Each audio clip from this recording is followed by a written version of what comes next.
जम्मू कश्मीर से धारा 370 और 35 से के हटने के बाद एक नया जम्मू कश्मीर देखा जा रहा है। कश्मीर की अगर मैं बात करूं तो कश्मीर के हर एक ज़िले में जो है वो तिरंगा लहराया जा रहा है। लेकिन जब शिवसेना बाला साहब ठाकरे की जो जम्मू की इकाई है, जब वो श्रीनगर रवाना होती है तिरंगा लहराने के लिए, तो उन्हें उधमपुर के पास ही रोक दिया जाता है और विद सिक्योरिटी जम्मू वापस लाया जाता है। शिवसेना के तमाम कार्यकर्ता मेरे साथ मौजूद हैं जो घाटी जाना चाहते थे, जो तिरंगा लहराना चाहते थे, लेकिन उन्हें श्रीनगर जाने से रोक दिया गया। मनीष साहनी जी मेरे साथ मौजूद हैं। साहनी साहब, क्या कहेंगे, एक नया कश्मीर देखने को मिल रहा है। 15 अगस्त के दिन भी जो है वो तिरंगा हर एक ज़िले में लहराया गया, लेकिन जब शिवसेना के कार्यकर्ता घाटी जाने की कोशिश करते हैं तो उन्हें वहाँ पर रोक दिया जाता है। किस तरह से देखते हैं आप इसे? बिल्कुल, ये पुरानी यादें आज हमारी ताज़ा हो गई कि जब कश्मीर के अंदर कश्मीरी शासनकाल था, उस समय ज़रूर हमें लगातार वहाँ पर रोका जाता था। मैं तो ये कहूँगा आज भी वही सिलसिला जारी है। हम वहाँ पर तिरंगा लहराने के साथ साथ हम वहाँ पर चुनाव प्रचार के लिए जा रहे थे। हमारे पार्टी के अंदर वहाँ कई कार्यकर्ता और कई लोग पार्टी का दामन थामना चाहते थे, शिवसेना के अंदर शामिल होना चाहते थे। तो यह कहूँगा कि आज अब हमारे राजनीतिक दलों के लोकतांत्रिक और राजनीतिक अधिकारों का भी हनन किया जा रहा है लगातार। मनीष साहनी जी, आप इससे पहले भी घाटी जा चुके हैं, लाल चौक पर अपने तिरंगा भी वहाँ पर लहराया था। क्यों इस बार आपको रोका गया? क्या लगता है कि शिवसेना वहाँ पर जाके माहौल ख़राब करने की कोशिश करी, इस तरह की सोच विचार थी प्रशासन की, इसलिए आपको वहाँ पर रोका गया?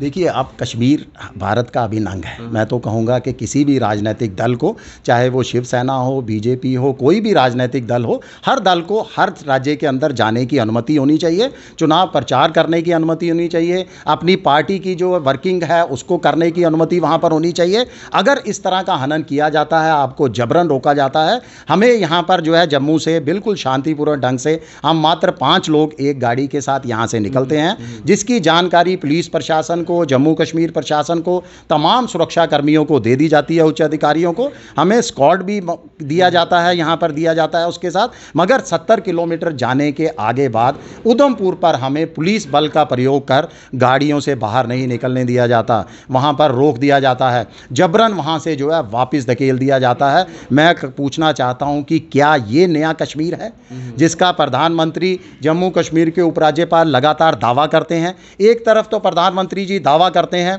कि जम्मू कश्मीर के अंदर बहुत जल्द लोकतांत्रिक प्रक्रिया बहाल होगी। हमारे जम्मू कश्मीर के उपराज्यपाल माननीय मनोज सिन्हा जी कश्मीर के अंदर अमन बहाली के राग अलापते हैं। दूसरी तरफ बहुत जल्दी चुनाव करवाने की जो है बात की जाती है। क्या पूछना चाहता हूं कि क्या मात्र बीजेपी के नेता ही वहां पर चुनाव लड़ेंगे? मात्र बीजेपी ही एक दल है जो वहां पर चुनाव लड़ेगा?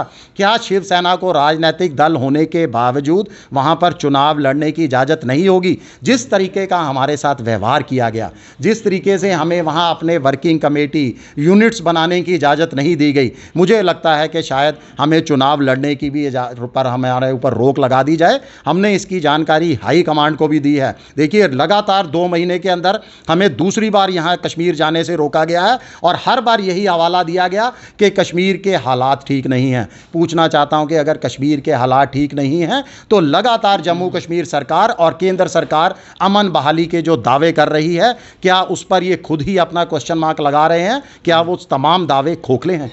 भाजपा के कार्यकर्ता है बाबा चंचल सिंह, वो भी कश्मीर जाना चाहते थे, 15 अगस्त को तिरंगा लहराना चाहते थे, लेकिन उन्हें भी जो है वहाँ पर रोका गया, उन्हें नहीं जाने दिया। उनको साफ तौर से कहा गया आपके पास परमिशन नहीं। क्या कश्मीर में जाने के लिए क्या हमें किसी परमिशन की ज़रूरत है? तिरंगा लहराने के लिए क्या हमें किसी की परमिशन की ज़रूरत है आज भी?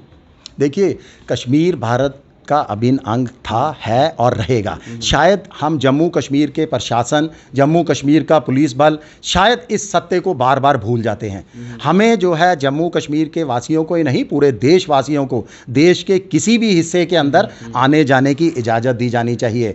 अगर वहाँ पर तिरंगा लहराने से अगर वहाँ पर कोई घटना घटती है तो ये मेरे लिए, हमारे सबके लिए शर्मनाक वाक़या होगा, पुलिस प्रशासन के लिए शर्मनाक वाक़या होगा, क्योंकि तिरंगा देश की शान है और देश की शान हर चौराहे पर हमें दिखाई देनी चाहिए, हर जगह पर दिखाई देनी चाहिए। महबूबा मुफ्ती का एक और विवादित बयान आया है, वो आपने भी शायद सुना होगा। उन्होंने कहा कि सुधर जाए केंद्र सरकार, नहीं तो जम्मू कश्मीर की हालत ख़राब हो सकते हैं। देश विरोधी बयान जो है एक बार फिर महबूबा मुफ्ती ने दिया है। पहली बार नहीं, इससे पहले भी कई बार इस तरह के विवादित बयान दिए जा चुके हैं। क्या लगता है कि ऐसे राजनेताओं पर, जो जम्मू कश्मीर की मुख्यमंत्री भी रह चुकी हैं, जब इस तरह के विवादित बयान देती हैं तो क्या लगता है कि ऐसे लोगों पर किस तरह की कार्रवाई होनी चाहिए?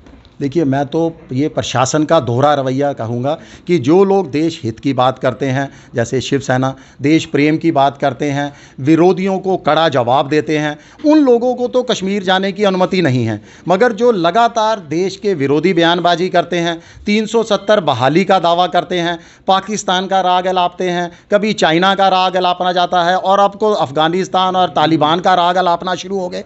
इन नेताओं को वहाँ पर खुलेआम बयानबाजी करने का अधिकार है, खुलेआम घूमने का अधिकार है, खुलेआम वहाँ पर गुपकार अलायंस की आज बैठक होने जा रही है, जिसका सबको पता है कि इस बैठक के अंदर भी 370 का ही राग अलापा जाएगा बहाली का। उसके बावजूद प्रशासन आंखें मूंदे बैठा है और जो तिरंगा उठाने वाले लोग हैं उनको वहाँ पर कश्मीर जाने की अनुमति नहीं दी जाती, क्योंकि कश्मीर जाने से हालात ख़राब हो जाते हैं। मगर इन नेताओं के बयानबाजियों से शायद कश्मीर के हालात शांतिपूर्वक बने रहते हैं और ख़राब नहीं होते। आपको क्या लगता है कि इन 2 सालों में नया कश्मीर बनकर तैयार हुआ है?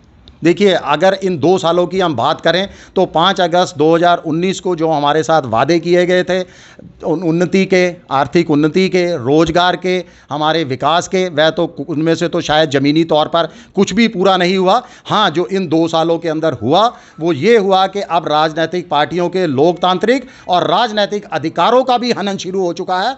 लोगों को वहाँ पर जबरन पुलिस बल का प्रयोग कर कर पार्टियों को अपने कार्यकर्ताओं के से मिलने से, अपना प्रचार और प्रसार करने से भी रोका जाता है। शायद ये है नया जम्मू कश्मीर। चलिए, बहुत शुक्रिया मुनीब से बातचीत करने के लिए। तो एक नया कश्मीर की बात हर बार की जाती है।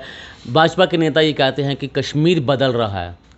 अगर कश्मीर बदल रहा है तो फिर क्यों शिवसेना को वहाँ पर जाने से रोका गया? क्या तिरंगा लहराने के लिए आज भी लोगों को, जो देशभक्त लोग हैं, क्या उन्हें परमिशन चाहिए कि लाल चौक में जाकर तिरंगा वो लहरा सके? ये जम्मू कश्मीर प्रशासन को सोचने की ज़रूरत है। जनता अपनी राय अपनी कमेंट बॉक्स में ज़रूर दें। बन रहे हैं द पब्लिश के साथ। धन्यवाद।